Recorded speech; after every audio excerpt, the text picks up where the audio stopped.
सफर कुलैया का नाम लेते मंजलिस ए भाई अभी हाथ अरे अभी ना बोलना है ना। अच्छा मिला बस चलो। ऐसा तुम तेजस्वी से हाथ नहीं मिला सकते, मस्तान साहब से भी हाथ नहीं मिला सकते। सभा दफर तो हाथ क्या, वो तो डरा रहा है सबको। मिला मिल लिए। हाँ रुको, हाँ आप रुकिए, अभी हम बात खत्म करके सबसे हाथ मिला रहे हैं। मस्तान साहब की सेहत अच्छी नहीं है, हम उनके लिए दुआ करते हैं सेहत अच्छी हो जाए। मगर जो 30 साल का विधायक था, अभी खामोश हो जाइए, 30 साल का जो विधायक था, दिखाने के लिए कोई काम नहीं है, मगर असबियत के नाम पर वोट पूछा जा रहा है। मजलिस किसके नाम पर वोट पूछ रही है? इतिहास के नाम पर। मजलिस किसके लिए वोट पूछ रही है? अमूर के काम करवाने के लिए। मजलिस वोट क्यों पूछ रही है? कि मोदी को हराने के लिए। मजलिस वोट क्यों पूछ रही है? कि सीमांचल की बच्चों को इंसाफ मिले। मजलिस वोट क्यों पूछ रही है? कि आप तमाम के शीशा पिलाई दीवार की तरह मुत्तहिद कर दिया जाए, चाहे कोई कुलैया हो, शेरशाहबादी हो या सुरजापुरी हो। याद रखो, इत्तेहाद हमारी ताकत है, इंतशार हमारे लिए मौत है। एक तरफ मस्तान, दूसरी तरफ सभा दफर। ये कोई प्रोग्राम नहीं रखते अमूर के लिए, ना सीमांचल के लिए। सीमांचल के लिए कोई लड़ रहा है तो मजलिस इत्तेहादुल मुस्लिमीन रसौद्दीन ओवैसी है। मेरे अजीज दोस्तों और बुजुर्गों, मस्तान साहब का असेंबली में रिकॉर्ड निकाल कर देख लिए। मस्तान साहब असेंबली में कभी कुछ करते नहीं थे। आप सभा दफर भी एक मर्तबा के विधायक हैं, उन्होंने कुछ बोला असेंबली में, वो रिकॉर्ड निकाल कर देख लीजिए।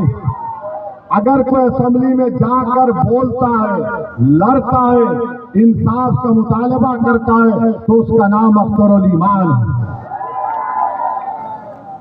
और हम मस्तान साहब को पैगाम देना चाह रहे हैं। मस्तान साहब, आपकी पार्टी नरकटियागंज में तेजस्वी यादव ने दीपक यादव को टिकट दिया। अभी इंटरनेट पर, गूगल पर उसका नाम डालो मेरी माँ और बहनों, बच्चों, दीपक यादव नाम डालो, नरकटियागंज से उसका गूगल में इंटरनेट पर फोटो आएगा। दीपक यादव तलवार बांट रहा है। तलवार क्यों बांट रहा है?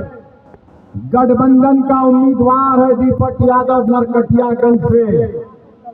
तलवार का मुर्गी काटने के लिए बांट रहा है या बकरा काटने के लिए तलवार बांट रहा है? बोलो मस्तान, बोलो ये क्यों हो रहा है? एक तरफ मोदी घुसपैठी बोलता है, दूसरी तरफ कोई हमको कहता है कि हम चरमपंथी हैं। इस मजमे में हम इतने लोगों को देख रहे हैं जिनके चेहरे पर दाढ़ी और सर पर टोपी है। तो गठबंधन की नजर में, मस्तान साहब की नजर में सब चरमपंथी हैं। तो सुन लो गठबंधन के लोगों, सुन लो भाजपा और जेडीयू के लोगों, अगर चरमपंथी की निशानी दाढ़ी और टोपी है, पंच वक्ता नमाजी है, कुरान की तिलावत है, हमारी इज्जतदार माँ और बहनें जो सर पर पल्लो या हिजाब या बुर्का पहनती हैं, तो खुदा की कसम हम मरना पसंद करेंगे, मगर इसको छोड़ना पसंद नहीं करेंगे। ये बदनाम किया जा रहा है चरमपंथी कहकर। आप बताइए इस पर मस्तान साहब क्या बोलेंगे? बताओ सभा दफर, मोदी ने सीमांचल में घुसपैठी कहा। मैं आज यहाँ पर आपके दरमियान में खड़े होकर रहमानिया फील्ड और भट्टा घाट की जनता से पूछता हूँ, क्या यहाँ पर कोई बांग्लादेशी है? कोई नेपाली है? तो फिर किस बुनियाद पर सभा दफर जो पूरे सीमांचल को भट्टा घाट और रहमानिया फील्ड कैमूर की जनता को बदनाम कर रहा है? घुसपैठियां कहकर किस बुनियाद पर तुम वोट का मुतालबा कर रहे हो? जवाब आपको देना है 11 तारीख के दिन। जवाब आपको देना है 11 तारीख के दिन के कोई घुसपैठियां नहीं है। हम तमाम भारत के नागरिक हैं। यकीनन हम मुसलमान हैं, मगर भारत के मुसलमान हैं, कोई बांग्लादेश नेपाल के नहीं है। और याद रखो, पटना की कुर्सी पर बैठना है। अब पटना की मुख्यमंत्री की कुर्सी को छीनना है। अब लड़ाई उप मुख्यमंत्री की नहीं है, अब लड़ाई सीमांचल के बेटे को मुख्यमंत्री बनाने की है इंशाअल्लाह। क्यों नहीं अख्तरुल ईमान मुख्यमंत्री बन सकता, मुझे बताओ? नहीं बन सकता? अख्तरुल ईमान मुख्यमंत्री बनेगा? कैसे बनेगा? जब तुम वोट डालोगे तभी तो बनेगा ना। अगर हम सब मिलकर मजलिस के जीडी अलायंस के एमएलए को कामयाब करेंगे तो पटना में सीमांचल का बेटा मुख्यमंत्री बनेगा इंशाअल्लाह ताला। और हो सकता है कि अख्तरुल ईमान तुम्हारा हायत बढ़ के आए, क्योंकि सीमांचल से इंसाफ अमूर, बैसा, कोचा दामन, ठाकुरगंज, बहादुरगंज, अरारिया, किशनगंज, कटिहार, इंसाफ उसी वक्त होता जब मजलिस को आप अपने वोट से नवाजेंगे। इख्तियार जब हासिल करेंगे, इन बच्चों का मुस्तकबिल अच्छा होगा।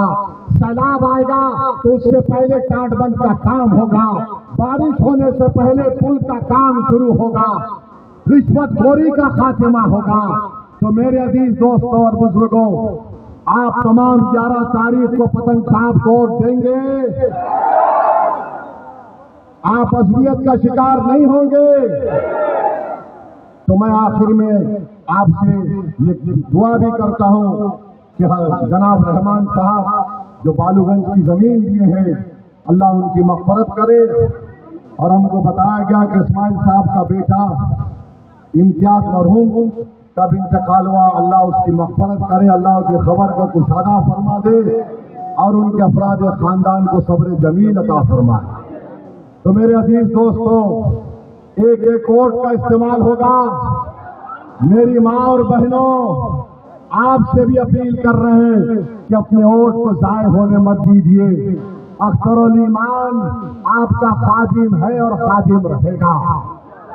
ये काम यहाँ के अमूर की जनता के विकास का काम की जिम्मेदारी असदुद्दीन ओवैसी ले रहा है। और हम इंशाअल्लाह ताला 6 महीने में एक मर्तबा जरूर आएंगे आपके पास। अख्तर भाई से पूछेंगे, बताओ कितना काम हुआ, जरूरत पड़ी तो अख्तर भाई का हाथ और कान भी पकड़ेंगे। आप फिक्र मत करिए, मस्तान साहब का तो हाथ आप पकड़ नहीं सकते।